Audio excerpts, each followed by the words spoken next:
근데 지금 보니까 흘려갑니다. 흘러갑니다. 참, 하나님께서 이게 참나, 하나님께 빨리 이민족 안정시켜줘야지. 뭐 무서워. 지금 저 같은 경우는 항상 이 5월 되면 이 기관이 간질간질하거든요. 그래서 항상 그 기침약을 먹고 그래요. 근데 지금 병원도 못 가요. 기침 안 나오는 척 해야 되고. 아이고, 하나님께서 민족을 살려주시옵소서. 오늘도 그 목사님들 만나는데 지금 여기에 지금 파교단 목사님들이 한 7명 와 계세요. 사모님들하고. 그리고 저는 지금 갈릴리교회 우리 교단 목사님들 모여있고. 그리고 또 오늘 2시에, 4시에 비전교회 또 축사에서 가서 와봤는데, 교회들마다 10분의 1이 줄었어요. 최소한 10분의 1. 많은 데는 10분의 2. 메르스 때문에. 초신자들, 아기 엄마들. 우리도 좀 그랬거든요. 참, 이것 때문에 9만 5천 명 외국인 다 관광 취소하고, 그 다음에 우리 시차례 안에 갈릴리 교회는 그 이봉용 장로 계세요. 대원역의 이사잖아요. 평택이 이번에 발언이잖아요. 그죠? 그 사람이 한 버스가 대원역의 버스였어요. 하루에 2억씩 돈이 떨어지죠. 2억. 비싼 걸렸어요. 그 경상도 분이잖아요. 우리 그 이봉용 아시죠? 엄마는 와, 우리 버스 타가지고 2억씩 떨어지고. 난리래, 지금 2억. 하루에 2억씩 떨어지고. 그러니 지금 대단해요. 우리나라가 지금 겪는 교통 고통이 대단합니다. 왜 그런가 봤더니 세상에 그리고 나라가 공개하지 않았어요. 그러니까 외신이 안 날리잖아요. 왜 한국 정부는 확실하게 빨리 공개하지 않느냐. 근데 내가 오늘 또 들어보니까 우리나라는 공개하지 않고 삼성 이번에 전문의가 직접으로 샀죠. 삼성 병원이 뚫린 것이냐 국가가 뚫린 건 아니냐라고 정면 충돌을 했잖아요. 이랬다 하루 만에 꼴이 내렸지만 근데 결국 이 삼성과 국가가 같이 뚫려버린 거예요. 그 정부 입장에서는 우리가 공개하면 삼성이 박살나는 거예요. 아낀답시고 이렇게. 삼성은 또 우리 병원에 온 사람들이 이미 확진자들이 왔는데 그 병원을 말해줬어야 할 거 아니에요. 이렇게 말하고 있어요. 참 하나님의 절묘한 심판이 있는데 이게 지금 30대 40대까지 지금 전염이 됐잖아요. 지금 오늘도 보니까 61세 된 또 한 사람 죽었는데 하나 아픈 기사 보니까 죽었는데 정작 아들과 부인은 장례식 하지 못했어요. 그들이 또 격리자예요. 그러니 외로운 죽음이 나왔잖아요. 외로운 죽음. 세상에. 그 한 병원이 다 봉쇄됐어요. 2주 동안. 그래갖고 자물쇠 붙여놓고 거기 안에 있었던 간호사, 의사 전부 다 봉쇄돼가지고 지금 음식물도 이렇게 주고 있고. 이게 영화에서만 보는 게 지금 현실이 되고 있어요. 네, 여러분 기억나십니까? 다윗 시대에 하나님께서 민족을 질거하실 때에 아라오나 타작마당에 죽음의 신을 이제 스탑시키면서 이지됐다, 네 손을 걷어라 했는데 결국 이거 멈추게 할 것은 우리 신앙인들이 기도하는 것밖에 없어요. 이거 못 막아요. 이거 어떻게 막아요? 기침하고 어떻게 막을 거예요? 이거? 이번에 그 슈퍼바이러스 감염자를 보니까 그 사람이 만들던 문고리 뭐 이런 거 다 안 돼. 이거 어떻게 막아요? 하나님께서 이제 됐다라고 거둬주고 왜 이런 이 고통이 좀 있을까라고 우리 생각해야 되고 박근혜 대통령들이 방미 연기하고 지금 이제서야 이제 뭐 격리된 자 찾아가면 그러는데 하나님 어떤 것이 있을까? 우리가 기도합시다. 하나님 앞에 하나님 우리 살려달라 기도해 주시고 더 이상 그리고 격리된 자들하고 그 확진자들 얼마나 두렵겠습니까? 마음이. 나는 제일 마음이 아픈 게 한 병동에 다 갇혀버린 사람들 그냥 경찰이 지키고 그러죠. 총 들고 그리고 격리자들이 밖에 나면 300만 원 즉결 벌금이에요. 근데 외국은 그게 엄격하대. 근데 우리는 그게 안 해요. 나가도 그냥 써. 이번에 그 부산에서 KTX 타고 시험 본 사람, 그 사람 참 문제잖아요. 자기 스스로 격리됐으면 있어야 되는데, 자기 인생에 서 타고 왔어. 그러니 KTX 지금 다 역학조사 들어가고 있어요. 그러니까 우리나라가 책임의식, 이런 거. 이게 국가윤리, 국가원칙 책임의식 약한 민족이 참. 이번에 하나님 어떻게, 근데 또 하나는 오늘 아까 말 들어보니까 우리나라에 온 이 병이 뭐예요, 이게? 네? 메르스가 변덕이랬네. 내가 지난주까지는 변덕이 아니었거든요. 근데 우리나라 변덕이 이게 메르스 변덕이에요. 왜냐하면 메르스가 이렇게 급격하게 급속도로 빨리 번지는 게 없대요. 이게 변덕이라는 거죠. 그러니 뭐 지금 지하철이건 뭐가 사람 없잖아요. 우리 조동호사님 너무 좋대요. 지하철이 텅 비어서 너무 좋대요. 그게 좋으면 안 되게 고생해서 10,000원으로 와야 돼 지금. 자, 아무튼 기침도 못하는 시대가 되어버렸으니까 참. 그래서 오늘 아무튼 그리스도의 성품에 대한 말씀 나누게 됩니다. 하나님께서 우리를 부르신 목적이 무엇인지를 성경을 좀 찾아보겠습니다. 에베소서 1장 4절.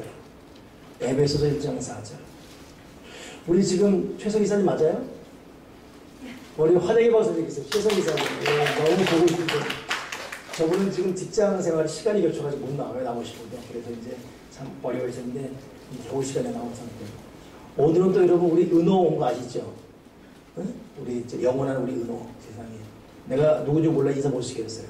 우리 애가 이 살이 쪄서 이렇게 놀기 좋아졌더라고. 예, 벌써 애가 2살이고 다음 주부터는 부인하고 애 데리고 나온대요. 저절로 전도가 됐고. 우리 전정대사 아들 교회 나온 거 아시죠? 나 오늘 보면서 엄마가 삼촌이 사고치니까 아들이 나와서 결국 끌어들이고. 우리는 오직 뭐든지 기도할 뿐입니다. 자, 에베소서 1장 4절 같이 읽겠습니다. 시작.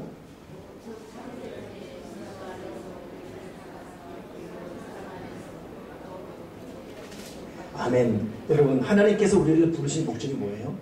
우리를 거룩하고 흠이 없게 하려고. 저는 오늘 이 다윗의 설교 낮에도 하면서 느낀 것이, 야, 다윗이 자기 아들이 왕이 된 데 있어서 다른 걸 하지 않았어요. 김일성이 김정일을 그렇게 좋아해야 됩니다. 그래서 김정일이 먹는 것 일일이 챙기고, 김정일에게는 자기의 어떤 그 경호대 2배를 파송했대요. 혹시 누가 죽일까봐. 그래 참 동서막론하고 독재자만 먹은 간에 아들에 대한, 자식에 대한 마음은 참 그런 것 같아요. 여러분 다 그렇죠? 이 자식이 뭐길래, 이것들이 뭐길래, 이것들 때문에 울고 이것들 때문에 웃고 참 안쓰럽고, 이 참 우리들의 애간장을 태우는 이 자식 새끼. 우리 저 이일사도 세상이 저렇게 강해 보여도 말그에서는 쩔쩔매요. 우리 말그에서 쩔쩔매요. 이 자식이 뭐길래 이게. 참. 근데 세상에 김일성이 그렇게 되는 거예요. 근데 여러분, 김정일에 의해서 감시된 사람이 김일성입니다.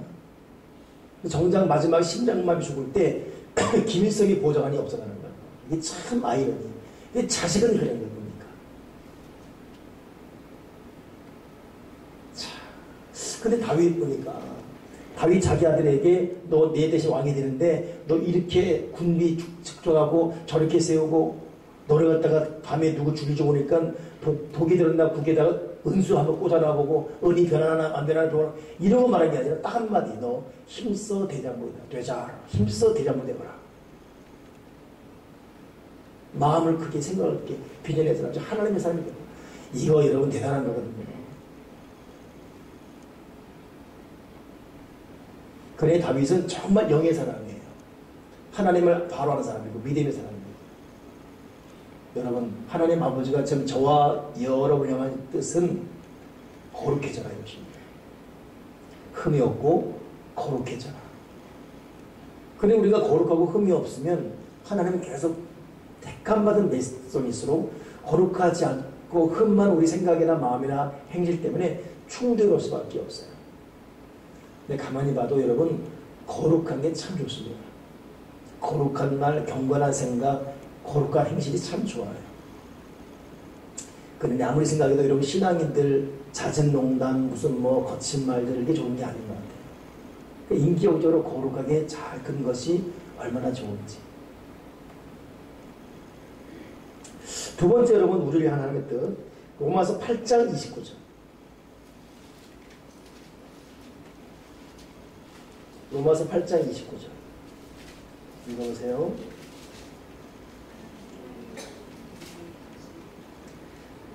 하나님이 미리 아신 자들을 또한 그 아들의 형상을 본받게 하기 위하여 미리 정하셨으니 이는 그로 많은 형제 중에서 맏아들이 되게 하려 하십니다. 뭐예요?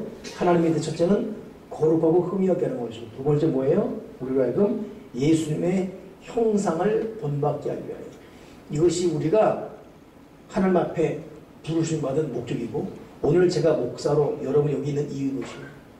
우리가 주님의 형상을 본받게 하여 주시옵소서. 베드로전서 2장 9절에는 한 걸음 더 나가서 어떤 말이 있냐고 보겠습니다. 베드로전서 2장 9절에 너희는 택하신 족속이요 왕같은 제사장들이요 거룩한 나라요 그의 소유가 된 백성이 이는 너희를 어두운 데서 불러내어 그의 기이한 빛에 들어가게 하신 이의 아름다운 덕을 선포하게 하려 하십니다. 세 가지 한번 정리해 봅시다. 하나님 아버지가 우리를 왜 불렀어요? 거룩하고 흠이 없게 하기 위해서. 또 예수님의 형상을 본받게 하기 위해서. 그러니 예수님의 형상을 본받고 거룩하게 흠이 없는 우리 이 내매역 사람을 통해서 하나님의 아름다운 덕을 이 땅에 전파. 그 아름다운 덕을 전하게 하기 위해서 우리를 부르셨다. 그러니 우리가 내면적으로는 항상 거룩하고 흠이 없는 인격과 마음과 생각과 자세를 훈련하게 도와주시고 우리의 입술과 우리의 삶을 통해서는 하나님의 뜻을 전파하는 그런 존재가 되게 주여 주시옵소서. 이것이 여러분 저와 여러분의 기도 제목이 되기를 바랍니다. 요한에서 2장 6절에 보니까 한번 찾아보겠습니까? 요한에서 2장 6절. 우리가 자주 이렇게 접하지 못했던 말씀이 하나 수도 있습니다. 성경을 깊게 읽는 사람은 알겠지만 새삼스럽게 요한에서 2장 6절이 우리에게 도전하는 말이 뭐냐면 그의 안에 산다고 하는 자는 그가 행하시는 대로 자기도 행할지니라. 하나님 아버지의 거듭된 말이에요. 아들아 딸아 거룩해져라 흠이 없어지거라. 그리고 나의 형상을 본받아라. 그리고 나의 아름다운 덕을 전해라. 그리고 너희가 주님 안에 산다하는 자들은 내가 행한 대로 너희도 그렇게 행할지어다. 다시 한번 이런 말씀에 근거해서 우리 삶과 생활과 자세를 한번 돌아볼 수 있는 그런 믿음의 인생이 꼭 되면 참 좋겠습니다. 오늘 지금 여기 계신 이 초교파 목사님들이 보니까 예장, 통합, 또 침례교, 선별교 여러 각 교회의 어떤 이제 좀 나름대로 좀 중진 이 목사님들입니다. 이분들이 이번 주간에 빈민촌 두 구역에 이제 집에 갔다 온 거예요. 그리고 이제 통역대회 성화가 따라갔다 왔었고 이제 설명을 하고 그러는데 세상에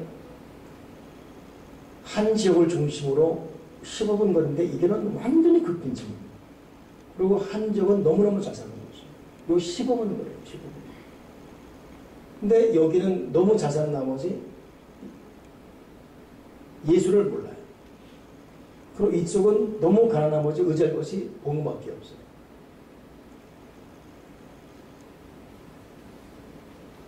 근데 그들에게 가서 이제 복음을 전하고 하는데 여유있게 살고 부러운 게 없고 나름대로 교회들 다 성장한 교회로서 뭐 그렇게 하다가 가니까 이 말 전하고 뭐 은혜 받으러 하러 갔다가 아무 말도 못하는 거예요. 그 예배가 되지 않았습니다. 즉석 어떤 설교가 되고 그래서 저도 그 자리에 계속 있었는데 찬양을 계속하고 도리어 그 가난한 그들은 우리처럼 누리지 못하고 똑똑하지 못해도 그들 삶 자체가 사랑이에요. 없는 가도 나누고 있고 어려움 속에 주님을 찬양하고 있고 근데 세상에 봤더니 이 극빈층이 있는 지역과 자살한 지역 이 경계에 숫자가 하나 있어요. 저게 뭡니까 그랬더니 순교자 집사입니다. 순교자. 그 섬에 복음을 전하게 온 사람이 칼마에 죽은 십자가. 그러니 그것 하나가 그 섬 자체를 대변하는 거예요.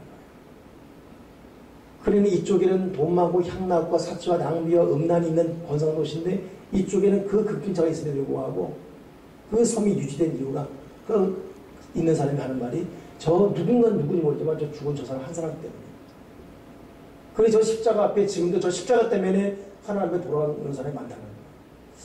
저는 참 그걸 들으면서 이야 참 여러분 지금도 하나님은 하나님 앞에 올바로 선 그 누군가 한 사람을 통해서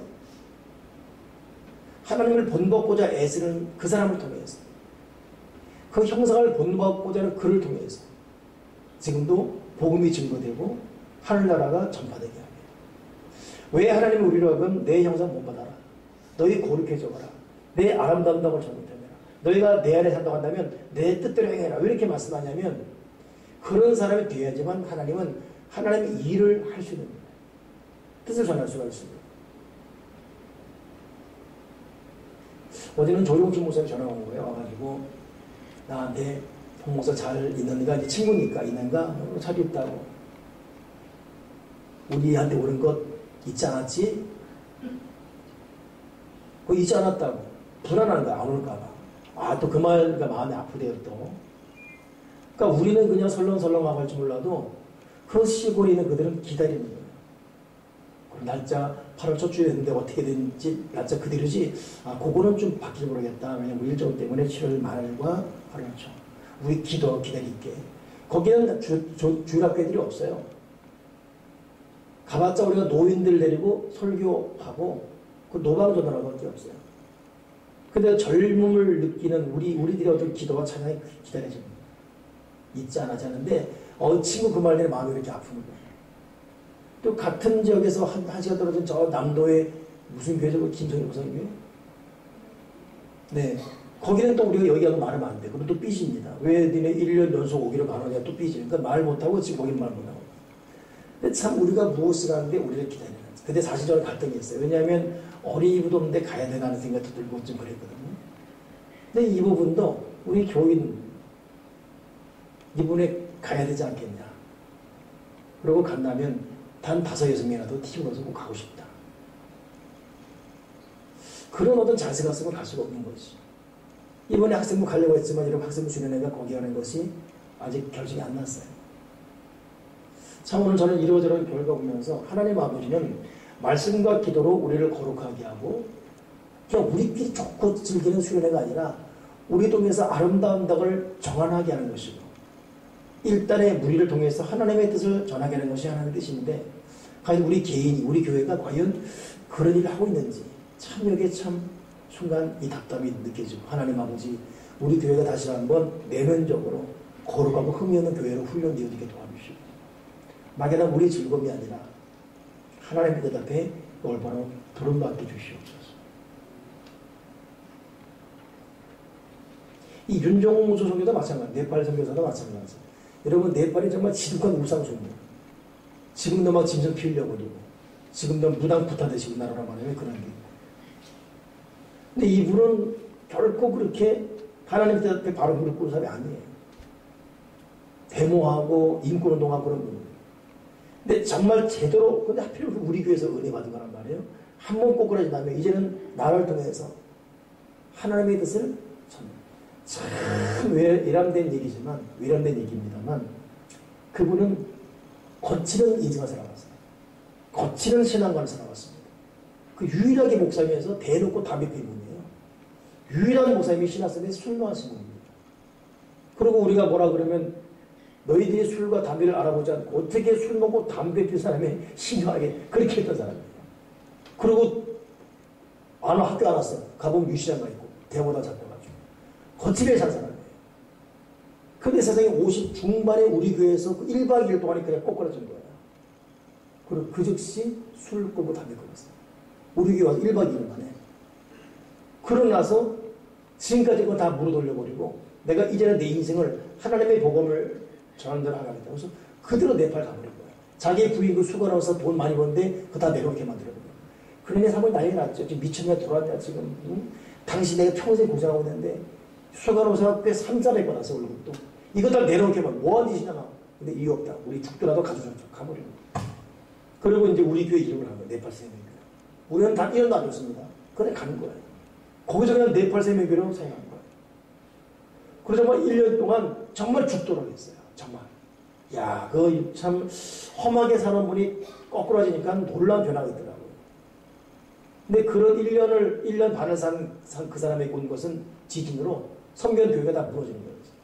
부인은 도망 나다가 지붕에 머리 찢어지고 깨지고. 지금 내가 말했죠. 눈물밖에 안 나는데. 아침에 눈 뜨면 눈물 나고 이렇게 되니까 정말 네팔 사람을 사랑하겠다. 근데 문제는 지금부터 네팔 그 사람들에게 복음이 지금부터 전파되는 거예요. 다시 말하면 한국 종교사 너의 진정성, 너의 진실, 네가 믿는 이슬을 인지 알겠다. 마음을 여는 거예요. 그러니 128개 그 이름도 까먹었는데 자꾸 복잡해가지고 신도 8쪽에 128개 약 150개 되는 교회를 커버할 수 있는 힘이 주죠. 야, 정말 여러분 하나님은 하나님의 아름다운 덕을 전하기 위해서 우리를 꼬꾸라뜨리고 생각, 마음 다 깡그리 엎어버리는 거. 깨뜨려버리고서 다시 시작하게 하는 거. 아프지만.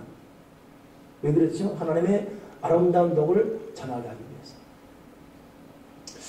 오늘은 말씀을 정리하면서 한번 생각해 봐야겠어요. 저를 향한 하나님 아버지를, 아버지 여러분을 향한 뜻이 뭐겠습니까? 나를 또 여러분을 향해서 하나님의 아름다운 덕을 전해야 되는데, 지금 이 상태는 냄새밖에 안 나요.